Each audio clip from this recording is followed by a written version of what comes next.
This video is for Cycle 2, Week 6. It's the final drawing for the Fine Arts section, and it's going to be a grid drawing of the Mona Lisa. So this ties into the history sentence for the week, which includes the Renaissance artists and inventors, and also shows the kids a different way to accurately draw what they see. So to do a grid drawing, you simply break up an image into sections and then draw one section at a time. So it takes a very complicated piece and makes it doable because you're doing one small piece at a time. And so this is something that professionals use when they do lots of things, like whether it be a mural or anything, you can use the grid drawing technique to accurately draw an image. So what I'm going to do is walk through drawing one section of the Mona Lisa, just like you're going to walk through it before your class begins. So do not have your class have a pencil or paper in front of them when they watch you. Have them simply focused on you while you draw one section of the grid for them to see. So on mine, I'm going to be using the Mona Lisa drawing from ages 10 to 11, and I'll be doing the section that is on the left, the second one down from the top.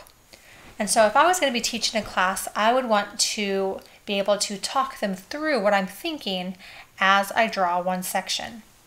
So for example, to begin, we would talk through where the lines touch the side of my rectangle.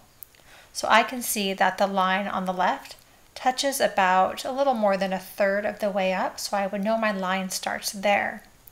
And I'm always relating it to the different ratios of the sides of the paper. And then the line ends about a little less than a third of the way here. So I know that this kind of curvy line begins and ends in those two places and has one little bump down in the middle. So once I've done that line that I've studied, I'm going to go on to another line. I'm going to do part of this hair that starts on the top, and it's about just a little bit over from center.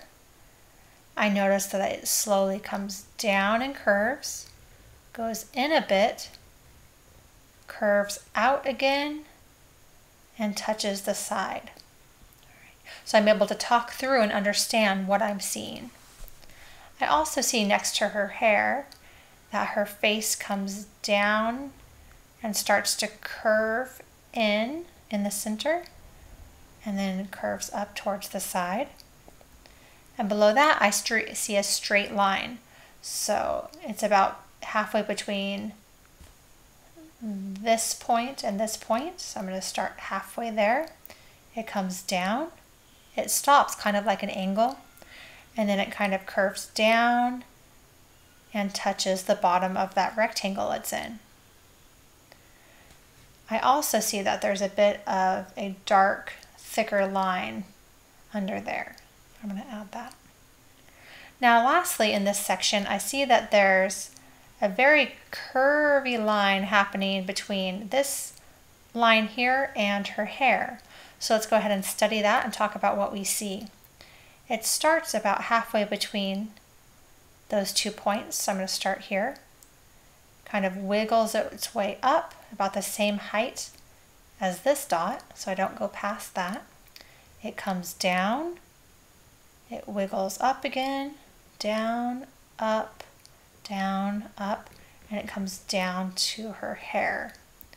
So I've done that. And then also a little bit in this section, there's a secondary line that kind of creates a little space between these two shapes.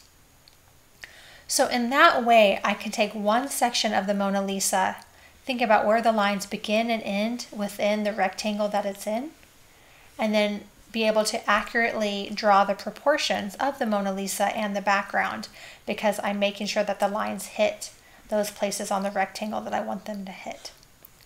So once you've shown your students how to draw one section of the Mona Lisa on your whiteboard, then you can give them the blank grid paper and also the image of the Mona Lisa, which has the grid on it as well, so they can easily see how the Mona Lisa grid corresponds to their blank grid. Have them go section by section very slowly, study those lines, use the oils, the curves, the angles, the straight lines, and have them accurately and slowly draw the sections of the Mona Lisa, just like the picture that they've been given. If the students are struggling, if there's too much visual mess going on for them, simply take that Mona Lisa drawing, fold it so that only one section is showing, and that way they can get rid of the visual clutter and just focus on one rectangle at a time. And in that way, it will help them kind of clear their mind and just get down to a few simple lines that they can definitely recreate. And then they go section by section. When all the students are done, then it's time to talk about what to do next.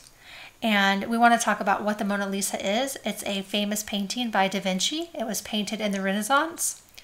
And there's been a lot of controversy around it because of Mona Lisa's smile. Is she smiling? Is she not? Why does her face look like this? How did he paint it to create this very odd smile? And we can talk about the different reasons why Mona Lisa is famous. On their drawing of the Mona Lisa, there's no face yet. They're going to get to go in and create a Mona Lisa face as they choose to. It can be just like the Mona Lisa that you've shown them on your computer or your iPad, or it can be a silly Mona Lisa face. Whatever they choose to do is fine. You can let them have fun with it, play around with it, and just enjoy the process.